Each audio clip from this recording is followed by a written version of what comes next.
Well, it's very good to have you still with us right here on News Hour. My guests are just settling in. In fact, they kept time to be able to engage with me and yourself from back at home on this matter and as far as the state of politics and the state of the nation is concerned. You know, somebody once said that politics should be left to politicians. However, that's a bit different when it comes to Kenya. All the Kenyans watching tonight want to know which direction the country is going. Now, let me take you back a bit to what the former president, Uhuru Kenyatta, has said today, which makes the video of the week, especially after Donald Trump's announcement on the United States exiting on some of its aids. Take a look. Some people the other day crying, oh, I don't know, Trump has removed money. He said he's not giving us any more money. Watu wanalia. Why are you crying? It's not your government, it's not your country.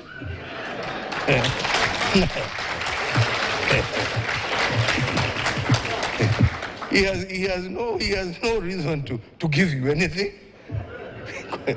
I mean, you don't pay taxes in America. He is appealing to his people. Shauri yenu bana. This is a wake-up call for you to say, okay, what are we going to do to help ourselves? All right, from President Uhuru Kenyatta saying, why are you crying? What are you crying about? I'll engage the guests in studio to pretty much give their comments on that as well. But as is our norm, if you have always been a friend to the Standard Group, you do know that we have the Bold newspaper. Back in history, the same date such as this, but in the year 2015, about 10 years ago, the headlines of that paper, very, very intriguing. Uhuru team cracks whip 5 members of parliament in cell over riots. Kenyans are asking, do we ever have members of parliament held accountable? But on this particular one, the 5 members of parliament were in cells over riots. Very interesting. In fact, it was a shock for 5 Narok MPs as they went on record to record statements over Monday riots that Monday, but were later taken to police cells for the night. And on that same paper, Raila in court as CORD wages battle to reverse new security laws. Pretty much very, very interesting. Not to forget, top 3 TV stations break fresh ground in fight over frequencies. We looked at a paper that, of course, came in as well, talk about the shutting down of those key TV stations at the time, including KTN. Now, that said, let's just get into it with the guest in studio. Ishmael Nyaribo, who is a lawyer, has created time to be here. Is it cold, sir? Thank you. Well, it isn't so cold. Is it? Politically cold, but I mean, the weather is good. Politically cold. Interesting note to start with. Politically, it's very cold in the sense that, I mean, we don't know where we're headed to. I mean, we want to move forward. People are still talking about basics, you know, food and clothing, and those are basic things really in a democracy of close to 60 actually, yes. I mean, we should be talking about manufacturing, innovations, technologies, you know, we shouldn't be worried about what shall I eat in the evening. Right. But that's where we are. That's why I think it's very cold. That's very interesting because most of the times we say the temperatures are rising, but for you now, we should actually shift that to it is politically cold. Very interesting. This Mas Mukua, political analyst, it's very good to see you in our studios. Thank you very much. And like what my friend Ishmael has said, I think the temperatures in Kenya are extremely high. You've seen a number of political leaders literally lighting fires wherever they go. So I'm not sure for Ishmael, but I don't know how it's cold and there are fires literally everywhere, like the ones we saw in California not long ago. All right. Yeah, I mean, when you look at what the former deputy president is doing and saying, what the broad-based government is saying, what Professor Kithure Kindika said today, for somebody who is not well socialized with the Kenyan political space, they may actually believe that we're having our general elections in the next 3 weeks. Because the former DP literally goes to the top of Mount Kenya and says, my mission today is to make President Ruto a one-term president. Right. He goes ahead to say that State House is the den of corruption.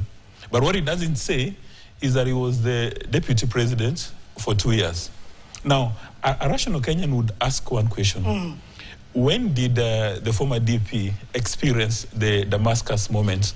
When did he realize that the government, the allegations is making around corruption, that corruption in fact exists in this administration? Was it pre-impeachment or post-impeachment? Assuming there was no impeachment, would he still talk about corruption in Kenya? And you remember, he's the same gentleman in several public rallies who said that the administration has got shareholders. And if you want to come in, America Mitego Kule State House, you are not going to penetrate. And from political psychology, there's a condition called the Messiah complex. All right. He now believes that he is no longer part of the problem, but he is the solution, while in fact, he is the problem. Now, unfortunately, with the average voter, not just in Kenya, all over the world, they suffer from the Stockholm syndrome. They fall in love with the captors. There are some people now who in the next short space of time will proclaim him as a Saint Rigiji. Because now he's got the same WhatsApp group. Yeah. I think... people now believe that I think my brother is... he has overstretched it a little bit because, you see, okay, I am a student of good manners and learning. I agree. Maybe if you don't want me to say cold, but the country is gloomy.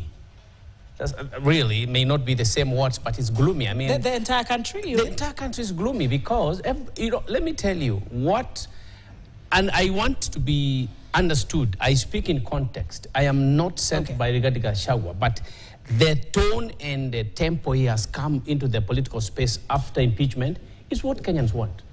Is it similar to what happened to It's just what Kenyans want. I mean, you see, we criticized Rigathi when he was deputy president, when he was saying Serikalia shares and all. We criticized him because that is wrong. But he has come out there, and now my brother is asking, when did he realize there was corruption in State House? Honestly, the way he has put it, we are students of basic logic and psychology. What Rigathi Gachagua is saying is that the biggest form of corruption is happening in State House. Out of 100%, I mean 100 mark, I think 90% will agree with him. And we said this much before. I said it before. We said it here that the men and women around the president should be honest with him, and they should tell him, look, this is where we want to go, but we are not going there. And number two, Rigathi repeated that the men and women around the president are not eating. He said it. I didn't say, don't say I'm saying it. He said it. He said that the number of people actually eating could be the classics and the head of state. And the rest of the people are really suffering. So I'm not speaking of myself. These are the former deputy president's words. So I think the country is gloomy. I don't think anybody's enjoying, even those in State House, they are not enjoying. I mean, we want the national cake to be thrown across all people so that I don't discuss what will I eat, how will I go home.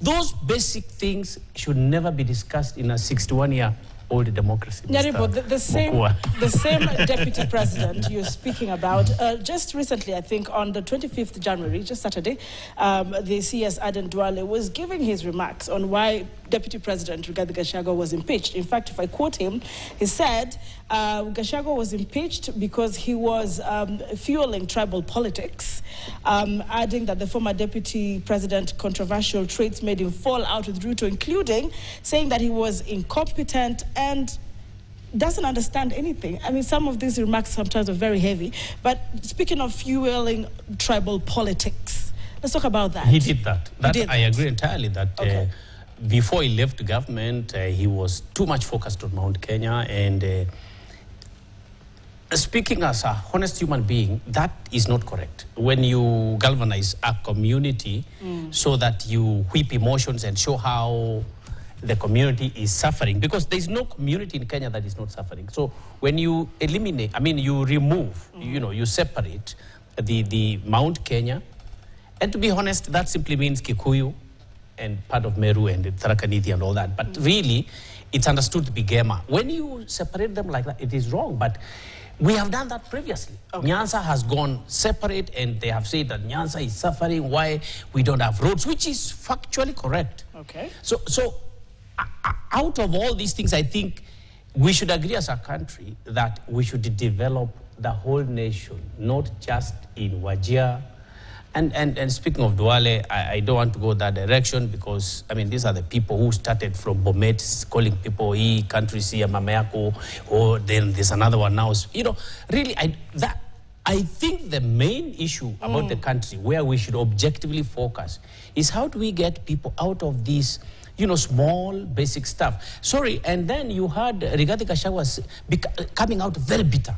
And I commented already on my handle. I said, when you want to lead the country, to be honest, you don't spend out of 2 hours, you actually spend close to 1 hour, 30 minutes discussing one individual, howsoever that great individual is. You just ignore it as not something, you ignore him as not somebody very important then for the policies you want to implement in the country. And you focus on the people's problems. Yes. All right, now you see Nyaribo here, Dismas has actually accepted that for some reason, Rigathi Gachagua did wrong, according to him, in fueling tribal politics. But you see, Duale says, we say this of him because we were with him in cabinet, so we know him.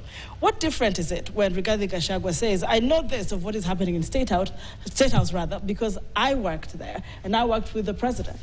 Well, you know, when Duale tells Kenyans about what happens at State House, apart from the dispatch that we get after the cabinet meetings, most Kenyans hardly know where State House is located, unless you've been to Nairobi and you know the Milimani neighborhood. So most of us interact with State House via pictures and that dispatch. But Adam Duale says that he's a member of that cabinet, and he has seen tribalism, incompetence, bad manners, domiciled within Rigathi Gachagua. But for those of us who don't know that, the only thing we know about Rigathi Gachagua is these shareholding statements about Mulima, that if you're not a shareholder, you're not accessing anything. And when you are the presidency, wait a minute, the presidency is a symbol of national unity. Yeah, right. The presidency includes the president, the deputy presidents, and all people who work within the presidency. And Nyaribo will confirm it's even captured in the constitution that the presidency is a symbol of national unity. Now, when you assume that high office, maybe the Kenyan population could be about 55 million. When you assume office, out of 55 million, 2 personalities, you assume that office, and all you do day in, day out, is talk about Mulima. For someone who comes from Mandera, someone who comes from Mosocho, someone who comes from Matuga and Matungu, what would they make of this thing? Because there's even an act, national cohesion, inclusivity, that all of us must have insurable interest in Kenya. All of us are shareholders. But you say, wait a minute, and it doesn't even exist in company law, but he says Kenya has got preferential shareholders. Then he says abandon the logic of equity and equality. My focus as the Deputy President of the Republic of Kenya is Mount Kenya. Nowhere in the Constitution is it indicated that if you're the Deputy President and you come from Mosocho, as I do, that I'm going to focus my time in Mosocho. You recall when you were the Deputy President, one would argue that up to 90% of his countrywide tours were limited to Mount Kenya. In fact, people, a majority of rational Kenyans said it took the National Assembly and the Senate so long to impeach him. Because, you know, from 1963, Kenyans have been struggling to shed off this thing about tribalism. Martin Luther King indicated in the US that you are supposed to be judged by the content of your character, meritocracy, but not your second name. But come the former DP, Rigathi Gachagua, and he places a huge premium on where you are born, where you are brought up, and your parents. That is unacceptable. One should blame President Ruto, members of the National Assembly and Senate, for tolerating such kind of mediocrity for 2 years. Interesting. Now, gentlemen, the reason why I'm discussing former Deputy President Rigathi Gachagua is because now he's coming out boldly together with Wiper Party leader. Yes. Kalonzo Musyoka, we've seen Eugene Wamalwa, and someone would question, is this people's defense, or is it a broad-based opposition that is coming out strong now against the broad-based government? But allow me, gentlemen, to play this bite by the former Deputy President Rigathi Gachagua, and then we come deeper into whose agenda will be taken seriously by Kenyans, the electorates, who, of course, Kalonzo Musyoka has hinted or claimed that President William Ruto could be working on alien voters. But is it? Let's listen in. Huyu jamaa amekwama. Amekwama. And I can tell you, because I know him, he is cornered. Kazi yetu rahisi sana is to stay together and unite our people. Mimi naomba jamii ya Mlembe. Amekuja huko anaita mimi mkabila. Ati ndio mimi nisisaidie nyinyi. Siku nilimsaidia, hakujua mimi ni mkabila. When we voted for William Ruto, we knew he's not a Kikuyu. 87% of my people voted for him. We knew he's not a Kikuyu. 13% voted for Raila Odinga. We knew he's not a Kikuyu. We had our own candidate called Wahiga Mwaura. We never voted for him because we are not tribal. Saa hii ameona tunashikana na watu ya Wiper. Ameona tunashikana na Mlembe Nation. Na hapo Mlembe Nation ndio naona amekwamia hapo. I think it's his last hope. Sasa anakuja huko kusema ati mimi ni mkabila, ati ndio msinikaribishe tusifanye pamoja. President William Ruto, hear it from here, Chui House. The same way Mulima ilisaidia wewe, it is possible tunaweza saidia hii watu ya Mlembe. Looking at the people's loyal opposition, all right? You know, Ishmael, people's loyal opposition. Yeah, you see, today, you know, there is head of state. He's the most powerful person in the country, of course, symbol of unity. So apart from him, who is in opposition? Raila Odinga has gone to the other side, or at least he's headed to AU. And Kalonzo Musyoka is there. He has been always around. And of course, Mudavadi has gone to be with the president. So who is really checking the state? Here is the man. In fact, the only person now who can give the head of state sleepless nights is Rigathi Gachagua. And then when he talks about, you ask about loyal, you know, opposition. Yes. When I think Rigathi Gachagua understands the political terrain in the country, analyze each issue separately, then bring it in one body and have an article. Everybody who goes to contest goes to his people first. His people means what? Actually his tribe or his clan or his people, where he was born from. That is where everybody goes to. You talk about William Ruto, he will actually rely on Rift Valley massively. You talk about any other person now, you're talking about Fred Matiang'i, but Matiang'i is still in the World Bank boardroom, so really, to be fair to his fans and supporters, let's wait for him to come out, let him make his statement, and then we comment about it. But in terms of Rigathi Gachagua, he knows that when it comes to political gerrymandering, you must go to your people. And he's reassuring that, in fact, those statements he's making are echoing correctly in the president's mind. So he is trying to tell him, my people, and then he has brought what you call Kalonzo Musyoka, right. Okay? Then now Kalonzo will also say, my people. And interestingly, you mentioned the Stockholm Syndrome. Our people will always stand behind their leader.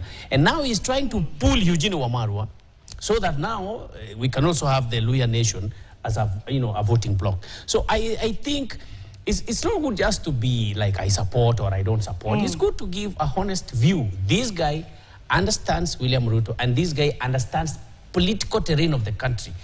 If you talk about Raila Odinga, why is William Ruto so concerned or so much after Raila Odinga? Because he knows Raila Odinga has a national constituency, definitely, but you also have the Luo Nyanza vote. In fact, not only Luo Nyanza, you can also say, you know, Nyanza as a whole, including our place. Is that the Raila before, or is that the Raila on his way to the AUC? No. You know, someone would ask that. The concept, and this is what I'm saying. Because after the broad-based government... This is what I'm saying. Anybody who wants to contest should come out now. Okay. Because that gerrymandering politically is intended to give the impression that now William Ruto will have the whole of Nyanza. That makes it easier for the numbers during the voting day. So I think we should be honest in how we understand Rigathi Gachagua. He understands the terrain. And he's the only man standing today this month who actually can oppose the president. Unfortunately, there is the impeachment tag. And that's another story altogether. Yes. I don't know if you agree. Yeah, in good parts. Because you see, when Mr. Rigathi Gachagua wakes up in the morning, as he stretches, he has nothing else in his diary but being a pain in the wrong place for the president. And because this is a family show, we are not going to mention where he's inflicting a plane. And don't forget that this gentleman is an orator. And the fact that he's served in the cabinet, I mean, as a deputy president, he's been an MP, he's got some talents. He knows how to move perceptions.